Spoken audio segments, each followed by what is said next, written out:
Hello दोस्तों, कैसे हैं आप सभी लोग। आई होप आप इंजॉय कर रहे हैं अपने हर पल को।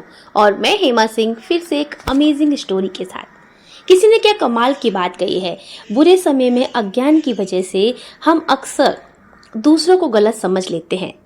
पुराने समय की बात है, किसी शहर में एक जौहरी रहता था। उसकी असमय मृत्यु हो गई। उसके परिवार में मानो जैसे एक पहाड़ सा टूट गया। उसकी पत्नी और उसका एक बेटा था। जोहरी की मृत्यु के बाद उसके परिवार में पैसों की कमी आ गई। उनको पैसे की किल्लत होने लगी। एक दिन माँ ने अपने बेटे को हीरो का एक हार दिया और कहा, इसे अपने चाचा की दुकान पर बेच दो। इससे जो पैसा मिलेगा उससे हमारा घर चलेगा और हम कुछ काम भी शुरू कर पाएंगे। लड़का हार लेकर अपने चाचा की दुकान पर पहुंच गया। चाचा ने हार देखा और कहा, बेटा अभी बाजार मंदा चल रहा है, इस हार को बाद में बेचना। तुम्हें पैसों की जरूरत है तो अभी मुझसे ले लो, और तुम चाहो तो मेरी दुकान पर काम भी कर सकते हो। लड़के ने चाचा की बात मान ली और अगले दिन से ही लड़का अपने चाचा की दुकान पर काम करने लगा। समय के साथ वो लड़का भी हीरो की अच्छी परख करने लगा। अब वो असली और नकली हीरे को तुरंत ही पहचान लेता था।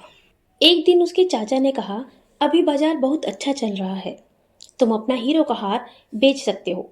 लड़का अपनी माँ से वो हार लेकर दुकान में आ गया और चाचा को दे दिया। लड़के से उसके चाचा ने कहा, अब तो तुम भी हीरो की परख कर सकते हो। इस हार को देखकर इसकी कीमत का अंदाजा लगा सकते हो, इसलिए तुम खुद इस हार की परख करो। लड़के ने हार को ध्यान से देखा तो उसे मालूम हुआ कि हार में नकली हीरे लगे हैं और इसकी कोई कीमत नहीं है।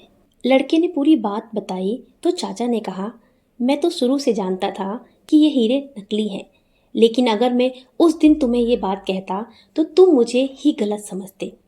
तुम्हें यही लगता कि मैं ये हार हड़पना चाहता हूँ, इसलिए इसे नकली बता रहा हूँ। तुम्हें उस समय हीरो का कोई ज्ञान नहीं था। बुरे समय में अज्ञान की वजह से हम अक्सर दूसरों को ही गलत समझते हैं। विपरीत समय में हमारे ऊपर निगेटिविटी हावी हो जाती है और सोचने समझने की शक्ति कमजोर होने लगती है। ऐसी स्थिति में की गई जल्दबाजी से नुकसान हो सकता है, रिश्ते खराब भी हो सकते हैं। इसलिए बुरे समय में धैर्य से काम लेना चाहिए, जैसा लड़के के चाचा ने किया, ताकि रिश्ते भी खराब ना हो और बात भी बनी रहे। So friends, moral of the story, बुरे समय में हमेशा धैर्य से काम लें ताकि रिश्ते भी खराब ना हो और बात भी बनी रहे। और हाँ, अगर आप मेरे चैनल पर नए हैं तो please like, share and subscribe करें। साथ ही साथ बेल आइकन को क्लिक करके ऑल पर क्लिक करना ना भूलें, ताकि कोई भी नोटिफिकेशन आपसे ना छूटे। और हम मिलते हैं आपसे अपने नेक्स्ट वीडियो में। Till then, bye and take care.